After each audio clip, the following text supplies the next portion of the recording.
Siberius, and we about to get serious.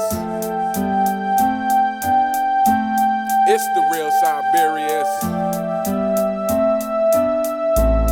making fanboys furious.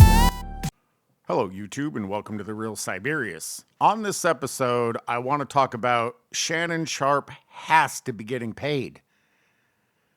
Shannon Sharpe missed 20 games in his entire career.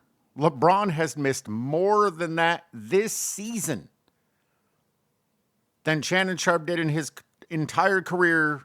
LeBron has missed more this season. We've also heard him dismiss Jordan's competition due to lack of Hall of Famers. So let's watch this clip real quick, and then we'll continue.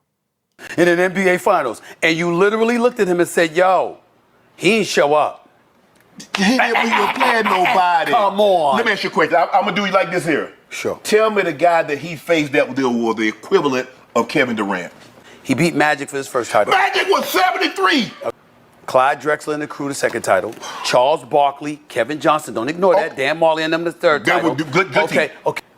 Peyton, the glove with Sean Kemp before he became That's Sean one Clark. Hall of Famer. And then also How does a guy that played through injury, that always tried to be there for his team, get behind someone who constantly leaves his team in the lurch by load managing, faking injuries, not playing defense, and throwing teammates under the bus?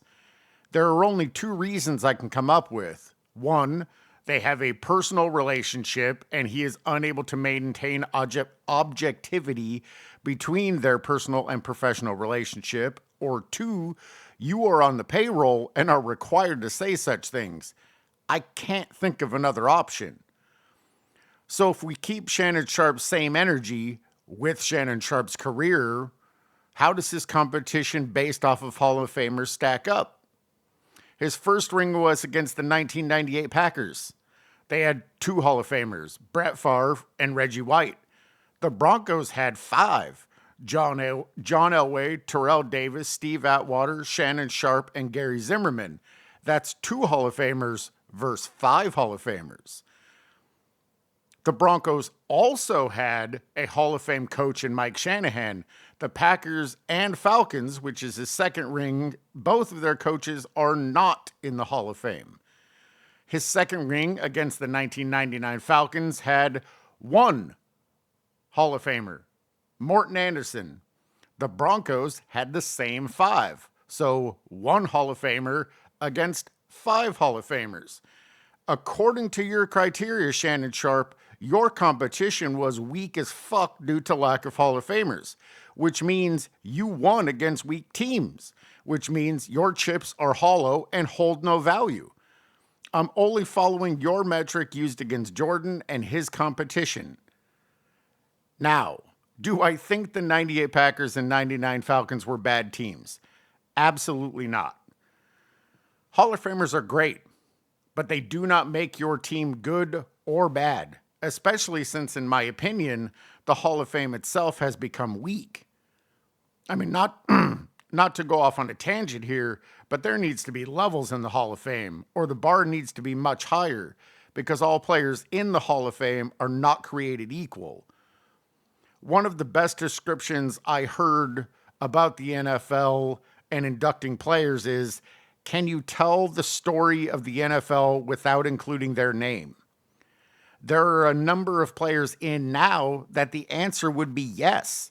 And to me, that weakens the integrity of the Hall of Fame. You have to define the standard, and then you have to stay true to it. No exceptions. Does that mean there will be great players that don't make it in? Yes. But if your standard is the absolute best of the best, then there are a lot of great players that shouldn't get in. Anyway, back to Shannon Sharpe. This is the kind of unsubstantiated garbage that comes out of Shannon Sharpe's mouth. And I have to imagine if another pundit said to him on air that his team's success or his Super Bowl wins were garbage because he was facing teams with fewer Hall of Famers, he would dismiss it as hate. He would throw a tantrum. It sucks when people try to diminish and tarnish your legacy with bullshit nonsense, doesn't it? If you are on the payroll, just admit it. If you have a personal relationship, keep it personal and do your fucking job. The whole Unclutch crew love to talk about how honest they are with each other and how they aren't worried about hurting the other person's feelings. Bullshit. And if it isn't bullshit, prove it.